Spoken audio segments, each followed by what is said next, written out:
Good afternoon, everyone. My name is Daniela Waddell, Marketing Specialist at EGL Genetics.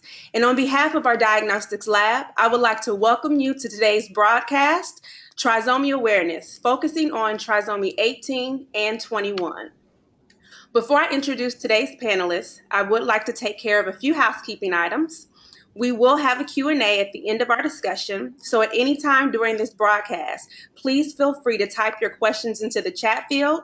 And also, we're going to be recording today's presentation, so at the end of this webinar, you will receive the recording within 24 hours. So again, welcome. And I'd now like to introduce you to today's panelists, Dr. Stephanie Sherman and Victoria Miller. Dr. Sherman obtained her PhD in human genetics from Indiana University School of Medicine. Trained in the area of genetic epidemiology, Dr. Sherman is a professor of human genetics and the co-director of the Down Syndrome Clinic at Emory University. Currently, Dr. Sherman is involved in research to understand the causes and consequences of trisomy 21 or Down syndrome. Some of her current research projects include identifying risk factors associated with chromosome 21 non-disjunction and identifying genes and environmental factors that explain the large variation in severity of Down syndrome associated conditions. Welcome, Dr. Sherman. Thank you. And next, we have our second panelist, Victoria Miller, the founder of Trisomy 18 Foundation.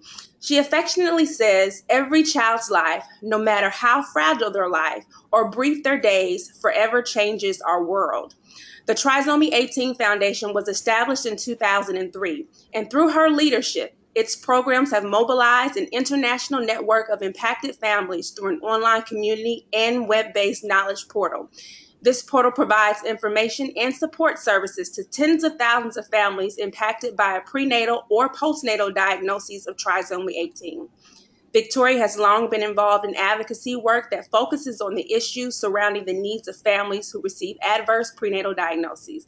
She and her husband, Don, are also the parents of a baby boy named Isaac, who was lost to trisomy 18 at 11 days old in 2001 after a missed prenatal diagnosis. Welcome, Victoria. Thank you. And on behalf of EGL, again, I'd like to thank both panelists today for joining us. And I'd now like to turn the presentation over to our first presenter, Dr. Sherman. Thank you. I'll wait to get to the point. There we go, to share my screen. Can everybody, you see the screen now, my screen? Yes. Okay, wonderful. All right, well, thank you again, Danielle, for inviting Victoria to come today and do the seminar. Today I'm going to talk about our program that really asks questions about the genotype and phenotype relationships and trying to understand those with the goal of improving the lives of individuals with Down syndrome. I first want to emphasize that this is the work of many, many people, and you can see here not only at Emory University, but across the U.S. Are our collaborators who have worked very hard on this project. And I also need to acknowledge the support that we've had. I'm going to emphasize Lou Mind, who's been very supportive of our studies in cognition and behavior, and I'll be talking about those at the end. Okay, so I want to emphasize that every person with Down syndrome, even though they all have the same extra chromosome 21, each is very unique. And it's that aspect that we want to study. We want to understand the genes and the environmental factors that explain that uniqueness. And this goes from the beginning in terms of those who survive to term. We don't know why 80% of fetuses with trisomy 21 are lost and why the remaining make it to term with a relatively few anomalies. However, those that do survive, many have birth defects, significant birth defects, such as heart defects or gastrointestinal defects. Also, there's a wide variation in terms of the level of impairment of both cognition and behavior, and we don't understand what leads to that variation. And lastly, as many of you know, there's an association of trisomy 21 and the presence of Alzheimer's disease. However, even though many or almost all of the individuals with Down syndrome have the pathological factors related to Alzheimer's, the actual onset of the behavior of the memory loss and the mild cognitive impairment varies in terms of its age, and also the progression of this disorder varies. And so there must again be modifying factors that explain that. So what contributes to the uniqueness or the variation of the clinical outcomes? As I said, there's definitely modifying genes, as I've indicated here by this decorative strand of DNA. There's environmental factors, and then there's stochastic factors, or just chance. I think we tend to call this chance, but that's just because we don't understand what's going on. So it's probably the interaction between the modifying genes and the environment and all these things we need to understand. So we've tried to initiate, or we have initiated and tried to find funding to support our program called Down Syndrome 360. And this is a program to identify those factors with the goal to help reduce the clinical impact of trisomy 21. So the idea, again, is to identify the environmental factors, the genetic factors, the interaction, in order to identify the perturbed pathways. And once we understand which pathways are perturbed in those with the more severe outcomes, we can begin to think about development of interventions that target the imbalance that we've identified in those pathways.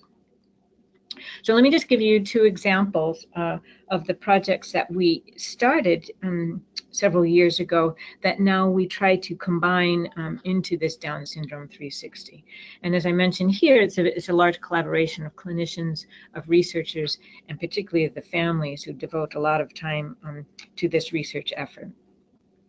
So in all of our projects, the Heart Project, the Cognition Project, and the others, we try to do a uniform data collection so that we can combine all the data at the end of the day.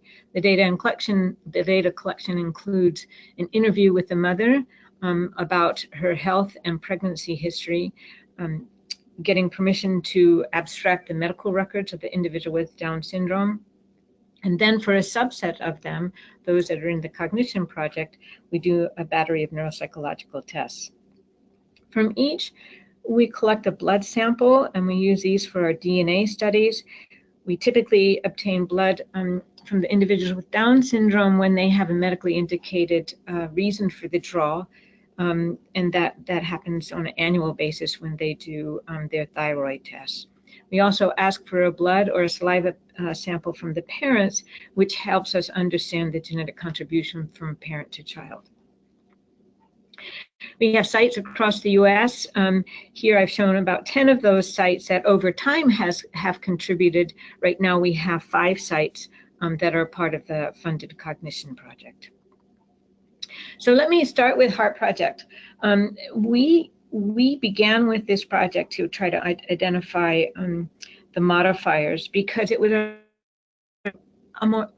relatively easy place to start in terms of diagnosis and clarity of that diagnosis. So about 50% of individuals with Down syndrome have congenital heart defects. And the major ones are septal defects. So the atrioventricular septal defect, which I'll call AVSD, atrial septal defect, and ventricular septal defect. So each of these have abnormalities in the septation of the heart. And each are about the same frequency, each about 20% of those with congenital heart defects. So we studied some of the basic demographic features of individuals with these heart defects and compared them to those without. And for this particular heart defect, for AVSD, we found that there's a double of the risk among females compared to males. We also found a strong association with ethnicity. And so there was twice the risk for those who are African Americans compared to whites, and half the risk for those who are Hispanic Latino compared to whites. And we don't understand any of these factors at this point, But it's important to say that we didn't see these same patterns among those with ASD or those with VSD. So we know very carefully that we have to be very careful and make sure that when we do our studies that we keep these separate, because they are, at least among those with Down syndrome, seem to have different etiologies or at least different risk factors. So because this particular heart defect is so common, or 20% among those with Down syndrome, but only 1 in 10,000 in those without Down syndrome, we began to focus with this particular heart defect. And as well, it's the more extreme of the heart defects, it's the more severe. So let me just, with this diagram that a graduate student, Ben Rambo Martin, used to emphasize the fact that Trisomy 21 results in a 2,000-fold increased risk of AVSD. So this shows, if you can see this one dot down here, that's the 1 in 10,000. That is the risk for AVSD among those that have the 2 chromosome 21s. Among those with 3 chromosome 21s or Down syndrome, 20% have AVSD. And just slide that over, good. But the important point is that 80% of those with Down syndrome don't have AVSD. So it's this kind of information that we use to try to find those modifying risk factors. So we think of AVSD as a quantitative trait, or those with many factors, even though it's a yes-no, right? So even though it's a yes-no, the way we think about it is the liability or the susceptibility factors that lead to AVSD. So we think about it, there is some threshold after which you have a number of these liability factors. Again, whether they're genetic or environmental, we group them together. But after this particular threshold, then individuals are affected with AVSD. And this is kind of depicts what we would imagine for those with 2 chromosome 21. For those with 3, have this shift in the curve, indicating that the chromosome 21 moves this curve to the right. So there's an increased prevalence of the AVSD that passed this threshold. So this was our primary framework that we use to understand how to go about designing a study for AVSD among those with Down syndrome. And what we did is essentially, and we're still working on this, but I'll show you some of the data from our current study. We did an exhaustive search of genetic factors for AVSD. And so the first part of the project is really to discover those genetic variants. And I've listed some of the important people here who have been involved. Michael Zwick, his postdoc Danya Ramachandran, Ben Rambo Martin, all at Emory, and this group, Cheryl Maslin and Holly Corbett, are at in Portland, Oregon, at the Oregon Health Science, and I'm not getting the name right. They're in Oregon. So what we do is compare those with Down syndrome and complete AVSD, pulled from the surgical records, and to those with Down syndrome with structurally normal hearts or no CHD, again documented primarily by echocardiogram. And we had, after filtering through the set of quality control measures that we had 210 of those with Down syndrome plus AVSD and 242 without heart defects. For every genetic variant, the goal is then to understand, is it a functional variant? And so in order to do that, our model is to use the many mouse models that are available for Down syndrome, for trisomy 21, to explore the function of the genetic variants. So this is done by Roger Reeves at Johns Hopkins University, as well as Cheryl Maslin in Portland. And you can see that there, what we do is we compare mouse models with, again, 2 chromosome 21s, that are representative of 2 chromosome 21s, to those with a model of trisomy 21. And then we take the variants that we identify as high priority variants in the genetic studies and put them in the mouse and ask, do we see an exacerbation of that heart defect among those with both trisomy and the variant? So that's our our mouse model. I'm not going to be showing you these studies today, but they're very valuable in order to know if we've really identified a proper genetic variant that causes the risk. For those geneticists in the audience, I just wanted to show that when we started the studies, we started with the genetic panel of the Affymetrix, which was state of the art at the time, which has, I won't go through the details, but it has SNPs as well as probes that allow us to look at the copy number variant. For those that don't know the terms SNPs and CNVs, these are single nucleotide polymorphisms, are just known as genetic variants that you can use to help discover functional variants. Copy number variants are, again, genetic markers that are characterized as deletions or duplications that are in our genome and might lead to problems with or risk factors for particular disorders. We also did a chromosome 21 Agilent array, so a comparative genomic hybridization array specifically for chromosome 21 to do a comprehensive assessment of chromosome 21 in this study design. We also did targeted sequencing of candidate genes in about 212, and now we're moving to our whole genome sequencing and I'm sorry, whole exome and whole genome sequencing as our gold standard where we want to be in terms of this project itself. So these are just beginning. But what I'm going to talk to you today is I'm going to go over the Affymetrix or the SNP and CMV studies. So our primary hypothesis was that AVSD is a complex trait, as I showed before. It has many factors that might contribute to the liability of it, and that in general they're due to rare factors. But our idea was that trisomy 21, given that particular genetic background, that it would unmask a common genetic variant that increased disease.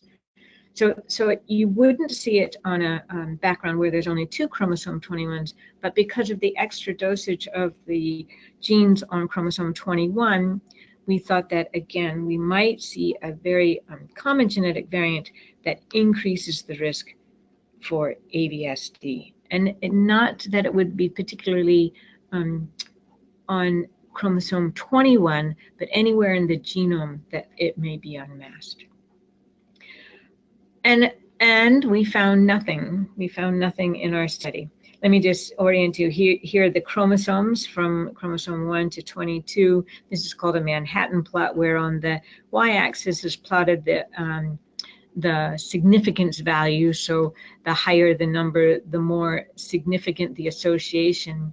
And for genome-wide tests that we were doing, this would be what this p-value would have to reach. And you can see there's just nothing there at all. No genetic variant appeared to be associated with the risk for AVSD. So we were wrong. That hypothesis, I think we have now excluded. The alternative hypothesis is no, that there isn't a common variant, but perhaps there's rare variants. And this is a trend that we've seen for many disorders now. For example, autism or schizophrenia. So we took our Affy data and we specifically looked at copy number variants in that study and categorized those copy number variants as duplications or deletions. And now I'm showing you the deletion data. And we looked at rare, defined here as less than 1% in the general population, large deletions defined as greater than 100 kb, and asked if they were associated with AVSD. And in this particular category, we did find that. So here is the characterization for those with AVSD, those with no congenital heart defect. The number of deletions per person was significantly increased, the average number of deletions. And as well, those deletions in individuals more often spanned genes than they did in those without heart defects, with a significance of 0.007. So at least we got a hint that, yes, it may be rare defects that are rare variants that are causing these particular increased risks. So where are we now?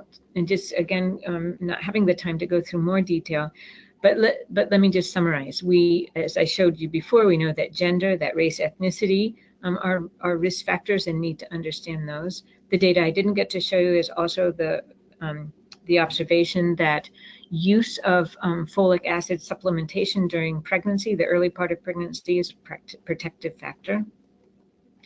We now know that rare variants probably explain the genetic architecture of the risk for AVSD. And the data I didn't show you is, importantly, that the rare variants that we did identify overlap with those that have been found for non-Down syndrome congenital heart defects.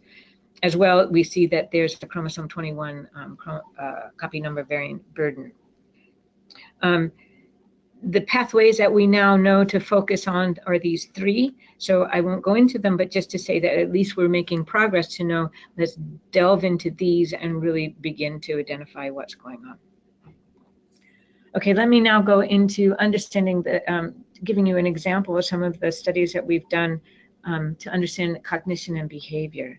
So we don't have a yes/no for that, but we have the same type of distribution where we know for the test that we've run that there are low performers and there are high performers. And again, we're asking what factors explain that variation in impairment.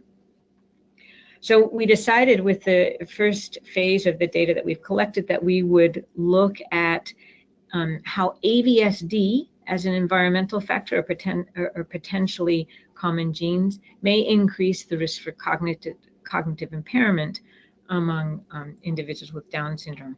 We started with this because we know that, in fact, congenital heart defects do lead to cognitive impairment among those without Down syndrome. So that has been shown in several studies. In some studies done at Emory and at Georgia State with Dr. Basutzik and her colleagues at Georgia State, they found that infants and toddlers with Down syndrome and AVSD had more impairment in all the cognitive domains, but especially in language. So this was among those that were 3 years and less. They also found that having a child with the heart defect led to an increased stress in the home.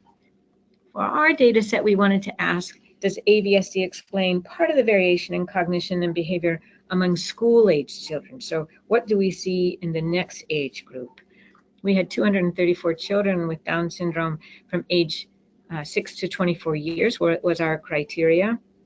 And we applied the Arizona Cognitive Test Battery that was developed by Jamie Edkin, which is a battery that specifically looks at the strengths and weaknesses of individuals with Down syndrome. So here's what we found. We found no evidence, here's the bottom line, no evidence among school-age children of an effect of CHD. This plot is just showing, again, here's the significance values, similar to the Manhattan plot that I showed, for each one of the associations with the various domains of the test. So here's domains related to intelligence, here's those related to memory, etc., processing speed, and down to adaptive function, behavioral disorders, and social communication, and in here, executive function. In order to be significantly associated, having the AVSD to any of these, or CHD, I'm sorry, here that I'm showing, to any of these domains, you would have to exceed these red lines, both above or below, and you can see none of those. And similarly, when we specifically overlay AVSD, so only taking those that had AVSD compared to those with no heart defect, again, we see no significance at all. So that's good news. The idea then is that AVSD has a little, if any, effect on cognition, with the limitations, again, that our sample size is relatively small, and as well, our battery is always going to be, you can't test everything, so we have to do our best in trying to characterize the strengths and weaknesses of individuals with Down syndrome. But given that limitation, again, we saw little, if any, effect of AVSD in the later years, meaning that they perhaps catch up compared to what's going on in infancy. our next step then is to get the genetic data, which we're trying to obtain funding for, and maybe look at effects. Say, for example, our hint that the cilium is involved in heart defects, those that have mutations, for example, in this pathway, or those that might have poor performance in the cognitive and behavioral. So is there essentially a pleiotropic effect of having mutations in the cilium on the heart defect as well as on cognition? So that's where we're headed to try to really hone in on homogeneous groups. So how are we doing that? Again, we're really pushing ourselves and our colleagues and our funders to fund this Down Syndrome 360 project, where we're trying to get 1,000 participants enrolled and do whole genome sequencing on all of them. You can see that we need a big recruitment network, and we believe that deep phenotyping and obtaining good clinical assessment is necessary. I showed you the sites that we're involved here. Down Syndrome Connect is an NIH registry, and they're helping us in terms of ascertainment, and perhaps we can use some of the data in that for our clinical assessment. We're also connecting with a large group in England. It's called the Lunds Downs project that overlaps with the age group, and we are both doing genetic studies. So hopefully we'll be able to pull all those data together to reach our goal. Of course, we need biological samples, and we're hoping to build a biobank, not we, but the community, because we want to make sure that it's a shared biobank. And then the genetic assessments, we believe that once you do the whole genome sequencing, those data need to be made available to everybody, all investigators with approved projects, so they can take advantage of all the work that the families are doing. So all this would be shared, a shared resource. And our goal, again, increase the quality of life of those with Down syndrome with these resources, decrease the health effects of the extra chromosome 21. And also, we believe that all the data that we learn from these families with Down syndrome, that we can extend that knowledge to the others who have Down syndrome associated medical conditions such as heart defects, and really move that field ahead too. So I'll stop there. Thank you. All right, thank you so much, Dr. Sherman. Next, I'm going to go ahead and turn the presentation over to our next panelist, Victoria Miller. Thank you, Daniela. And it's really an honor to follow Dr. Sherman's presentation, because much of what I'm going to talk about today is more speculative in nature. But we don't believe it's all that speculative, because you've just heard what a community mobilized to do research on Down syndrome can accomplish, and we really stand on their shoulders in terms of possibilities. So I want to start today with making a bold statement, and that is that trisomy 18 is a solvable problem. And that's a bold statement because trisomy 18 has traditionally been thought of as a incompatible with life disorder, as too complicated to study, which the Down syndrome research community helps show the myth associated with that. But also, if we ask about, is trisomy 18 really a solvable problem, it really boils down to, if Down syndrome can be researched, then so can trisomy 18. It represents many of the same challenges in terms of impacts, and a lot can be learned together. But mostly it's because of the importance of these families and their needs. The tools that make Down syndrome research possible can also be applied to the 18th chromosome, and we must try, for the sake of these families and their children, many who are lost after lives that are far too brief.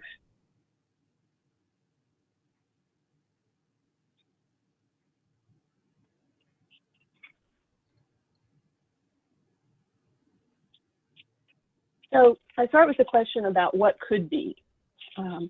If we begin to understand the molecular underpinnings of trisomy 18 in the same way that it is being explored with trisomy 21, we could have a future where less children are conceived with trisomy 18 and other aneuploidy conditions. We could lower the prevalence rate.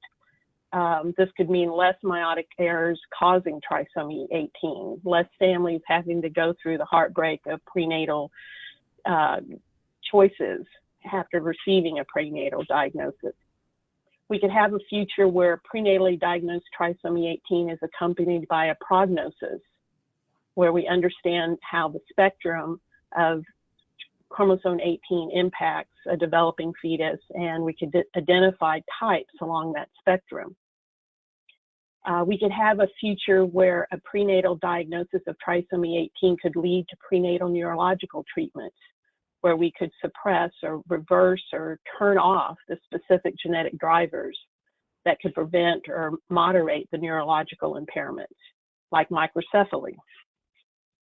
A prenatal diagnosis of 18 could lead to prenatal cardiac treatments, where we could prevent or moderate some of the congenital cardiac malformations that are so common.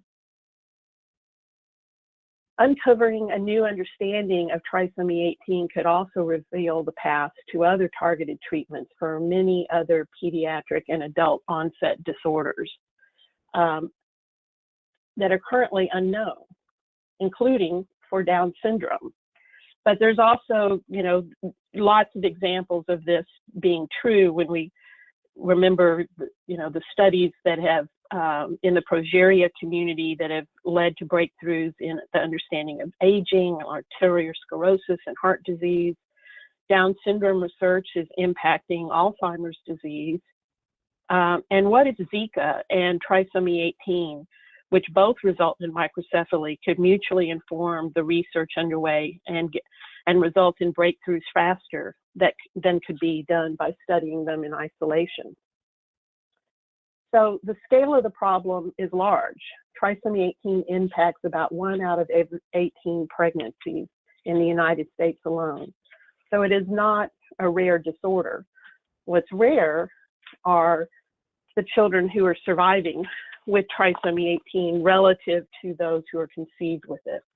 This is a study that's just out this month actually, ahead of publication in the American Journal of Medical Genetics, looking at revised estimates for fetal loss following a prenatal diagnosis. It's using the National Health Service in the UK's National Down Syndrome Cytogenic Register. But most significantly, we're looking at prenatal diagnosis from 10 weeks, from 2004 to 2014, and of a total of 4,088 prenatal diagnosis cases. That's a huge sample that has not usually been available to evaluate this. So the bad news is that 30% of viable fetuses at 12 weeks will result in a live birth.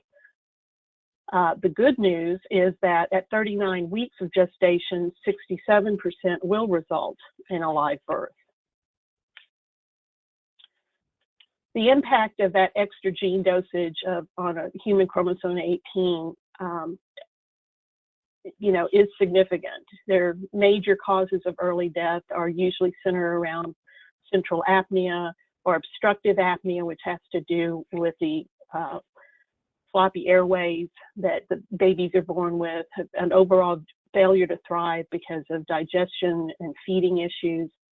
Later, if they survive the newborn period and discharge to home, we're looking more at causes of death that are associated with pulmonary hypertension, crises, urinary tract infections, aspiration pneumonia, RSV, more opportunistic infections with an immune system that is compromised. The stats still show us today that 10 to 15% of babies that are born alive will see their first birthdays. But of those who do, over 50% will see their 5th or 6th birthdays. So that first year of life is really critical. Obviously, trisomy 18 is a karyotype, but it is not a prognosis. It's not universally fatal. It's not incompatible with life. And like Down syndrome, it's a developmental disorder that represents a continuum of impacts. And while older mothers are at greater risk, most children born with trisomy 18 are born to younger mothers because they have most of the children. So a trisomy 18 karyotype is not a phenotype. Common problems that we see at birth, typically between 36 and 46 weeks gestation, I call this the downstream phenotype group, or as Dr. Sherman referred to them, as the birth defects associated with the genotype. The ones I'm going to emphasize are the ones that are the most life-threatening and the ones that have the most overlaps with other disease advocacy efforts. So babies with trisomy 18 are typically born with small heads or microcephaly. Their heads don't have the same shape as most of the Zika babies. They have more of an underdeveloped cerebellum at the back of the head, which is usually referred to as this strawberry-shaped head. They have severe developmental delays along the profound spectrum of mental retardation. They have many of the same congenital heart defects and that the Down syndrome children are born with as well, and some unique cancers to this community, namely Wilms tumor in the kidneys and hepatoblastoma in the liver. These are germ cell cancers that represent different germ cell layers of fetal development.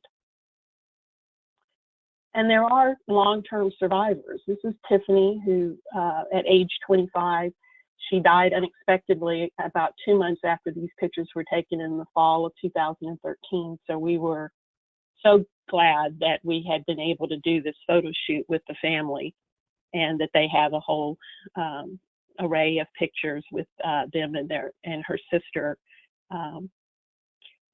Sherry Lynn is age 37, living in Sweden and still surviving. I regularly talk with her mother via Skype. As you can see, even at age 37, this is a young woman in her early 20s, you can see the small for gestational age, small stature, pixie-like features. This is true at birth as well. So almost all trisomy 18 babies and young adults are going to be significantly smaller than their same age counterparts. All of these children, regardless of how long their lives are treasured by their families, and their arrival in their families is celebrated, and their departure is grieved for the rest of their life. But as much as we can talk about that there are longer term survivors with trisomy 18, in the words of one mother just recently, she talked about how trisomy 18 always wins. They all have a shortened lifespan. They don't have a normal adult lifespan. So that James's mother was talking about how trisomy 18 just plain sucks. It's a terrible, terrible disease. In the past few years, so many little trisomy children have died or been hospitalized. Not to sound negative, but this trisomy 18 always wins, always. James hasn't had a great day. He's breathing hard. His heart rate is creeping up. His sats are lower. The cardiologist doesn't think it's heart related, but we're not sure, as usual, what it is. It's incredibly frustrating. James's mother is an emergency vet in Asheville, North Carolina, and so has a medical background. And what's incredibly frustrating to her and many others is just the sense of wandering in the dark without knowledge of what interventions may be helpful or hurtful, and why the same interventions in one child may help and hurt in another.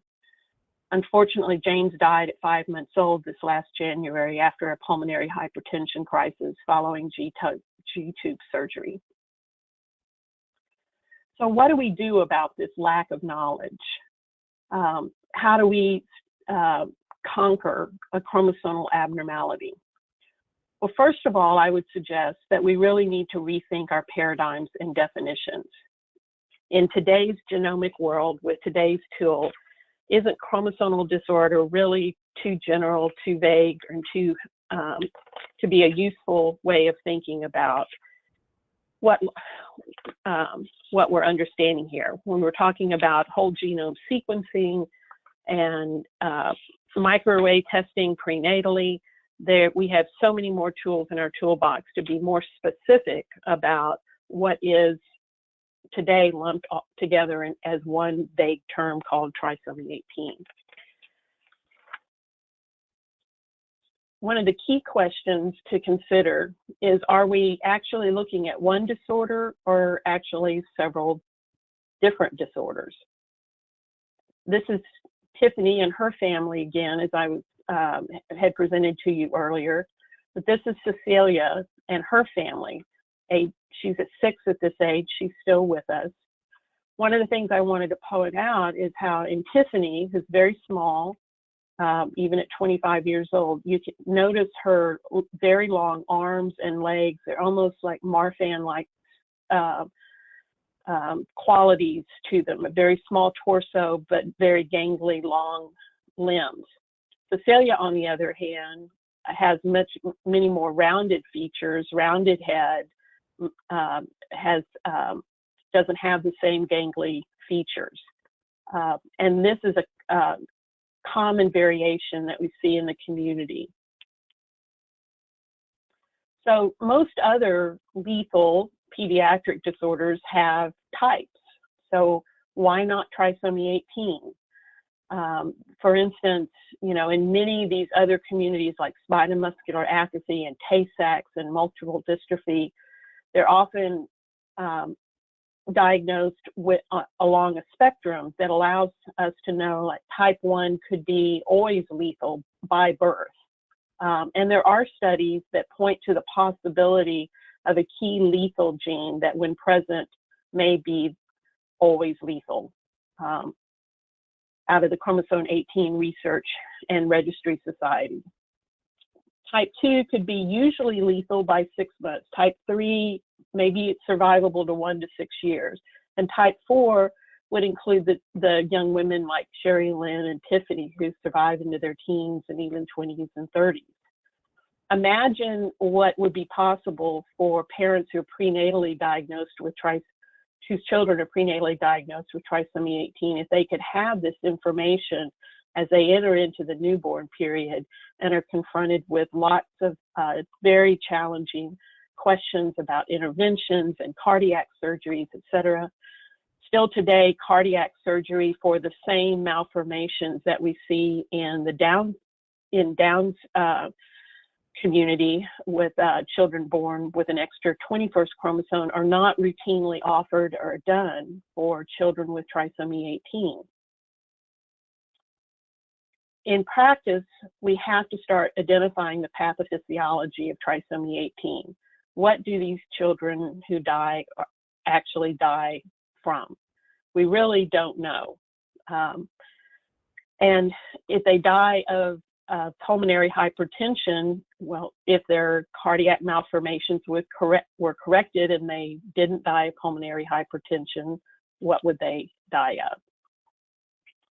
Errors are not defined by the pediatric side of this life cycle. Those are the consequences. And so studies on surveying just the pediatric manifestations of the different birth effects associated with trisomy 18 really don't get at the key question, which is to research at the cellular and molecular level to identify targets for potential treatments, the upstream effects.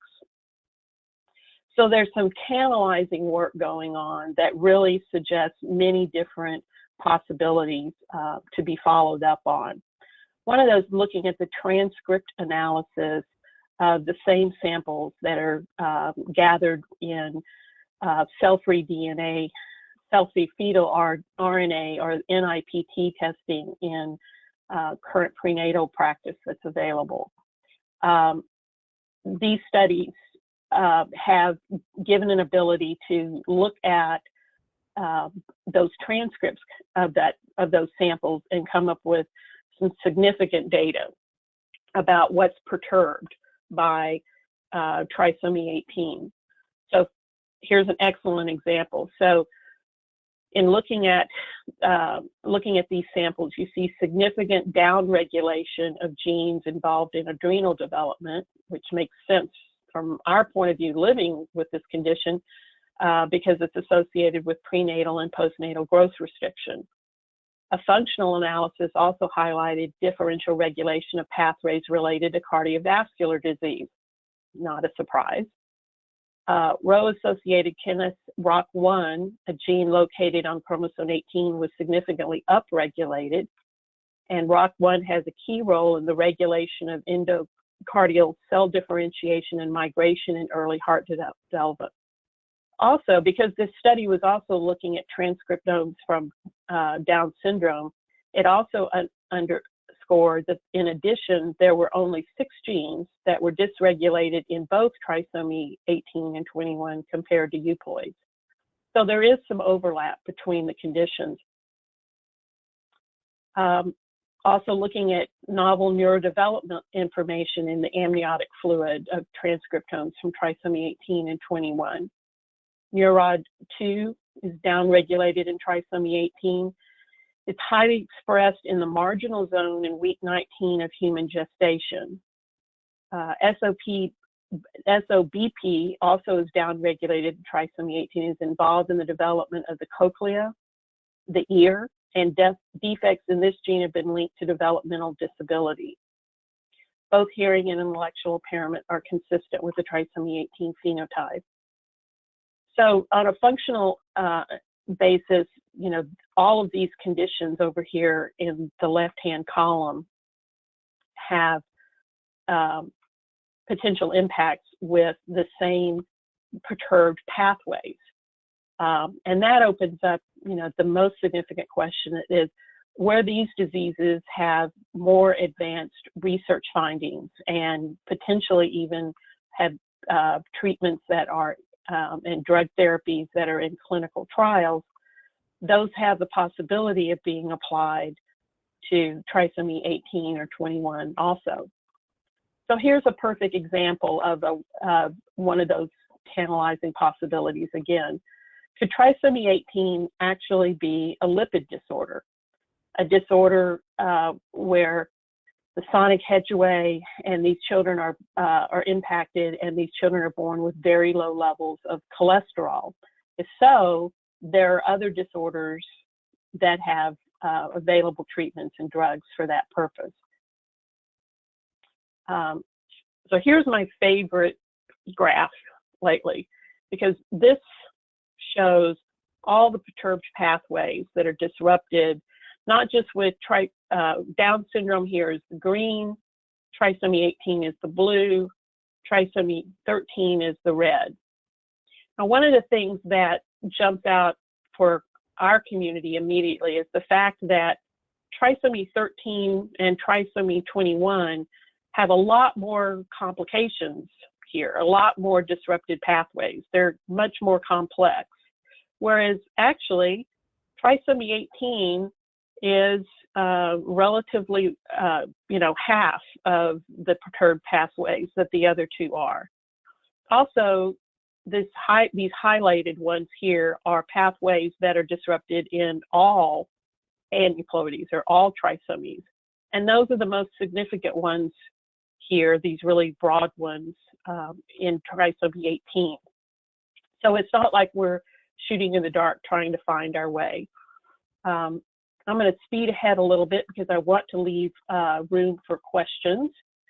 So the Trisomy 18 Foundation with others is working on building a new movement where the science community and the medical community and the patient community are not sort of bumping up against each other as separate stools, but creating one three-legged stool that it forms partnerships and represents one movement. Our early priming the pump goals to create much of the infrastructure that you know, following the example of the Down syndrome community include international congresses to set funding priorities, working on getting linked patient registry biobanks and brain bank processes going in the patient community, trisomy 18 cell lines and mouse models for testing hypotheses. And we're, have been working on partnerships for those purposes for many years at this point, but also, there's a lot of breaking abilities in genomic research that is speeding up progress and possibilities. So our mission is to work together to create a world where trisomy 18 becomes a preventable and treatable condition, so less parents lose their precious newborns at the dawn of life. So thank you for attending this webinar. And Wonderful. I'll toss it back to Daniela. Thank you so much, Victoria. I really appreciate it. And now what we want to do is go ahead and open it up for questions. It looks like we have about 3 questions in here now. So let me go ahead and change the presenter over back to myself.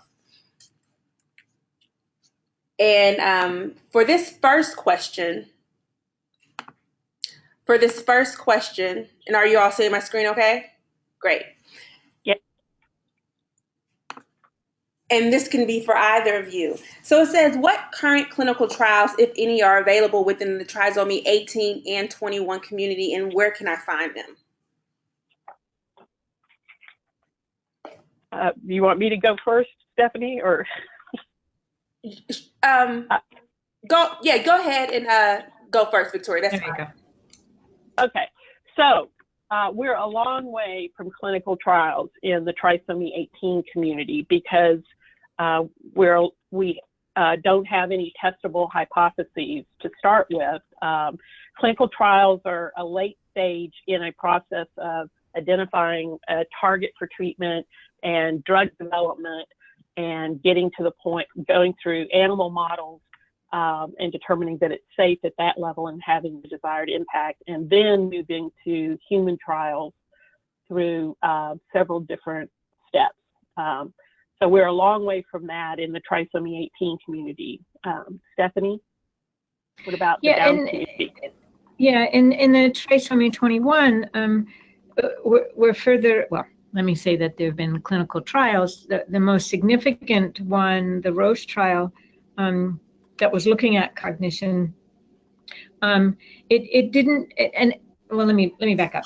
Yes, there are clinical trials, and that's because I think there's more of the biology understood. So for example, it's known that there's an imbalance in the inhibitory versus excitatory neurotransmission in Down syndrome.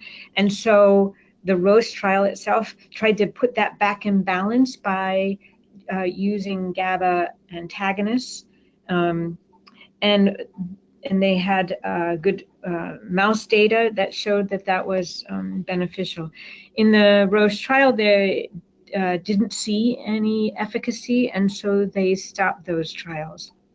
That doesn't mean that they're stopping trials in general, so it's important to know that they're continuing to look at various types of drugs that might have efficacy. They're also doing it specifically for Alzheimer's, seeing if they can slow the progress, and so there's clinical trials there too. So I'd say there's a lot of work being done to really, again, understand the biology, test the mouse models, and see if they can get the data necessary for those clinical trials. There's a, on what is it clinicaltrials.gov? There's a list of clinical trials on Down syndrome. I would say you need to be careful of that list because they are not vetted in any way. Anybody can register. So just that word of caution. All right, great. And we had a question from Laura, and Laura, go ahead and respond in the chat feature if it was already answered. Her question is, where can we send patients interested in participating in these studies, and are they currently restricted to certain sites?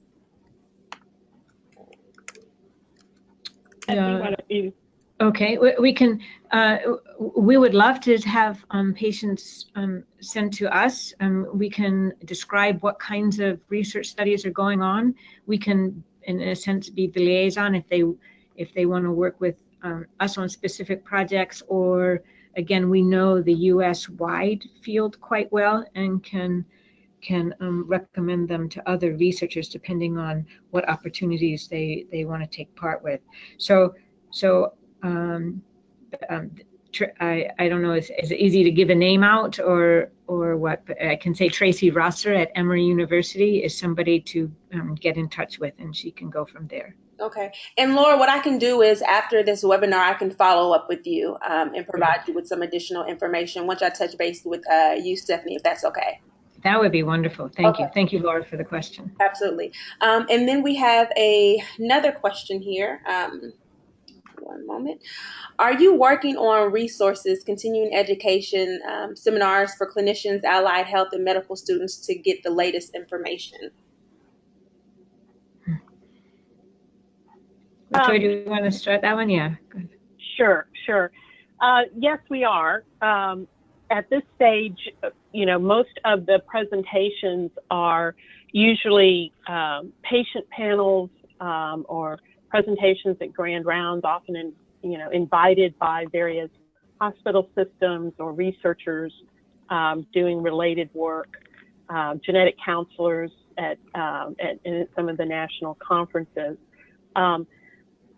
As you can imagine, the early work here has been at a decades-long effort to dispel myths about the survivability of trisomy 18 and dispel myths about it being universally fatal, and also for the science to progress in other fields with the new genomic techniques that allow us to make analogies to it much easier. So the real challenge is, most doctors who are treating patients as outpatient clinicians don't have access to a body of knowledge that's based on data that can allow them to know, beyond a very limited set of guidance, what they're doing to that's working or not working. And most care still is focusing just on the management of birth defects associated with trisomy 18.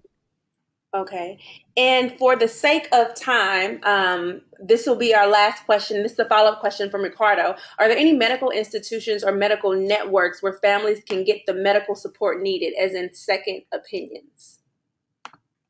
Sorry, what was the last part of the question? Get medical care specifically for these two disorders? Are there medical institutions or medical networks where families can get the medical support needed, as in second opinions? Oh, I can say for Down syndrome, they have a Down syndrome medical interest group, and that's a network of clinicians that care for individuals with Down syndrome. So that's a great resource, especially for second opinions. If you want to get the care, at the Down syndrome clinic that's closest to you, but then you have access to this very good network of clinicians as further expertise. A great network of Down syndrome clinics. Yeah. Mm-hmm. So I don't know whether this parent is talking from the perspective of Downs or trisomy 18, but if it is trisomy 18, the challenge of finding clinicians who are willing to aggressively intervene in sustaining life and not just waiting for the child to die is based on aged literature is probably what the challenge is. And so what we recommend is every parent needs to be clear about what the specific birth defects associated with their specific child with trisomy 18, and to dip into the communities and clinics that focus on those specific birth defects, like feeding disorders, like congenital heart defects, like the clinics associated with care of medically complex children.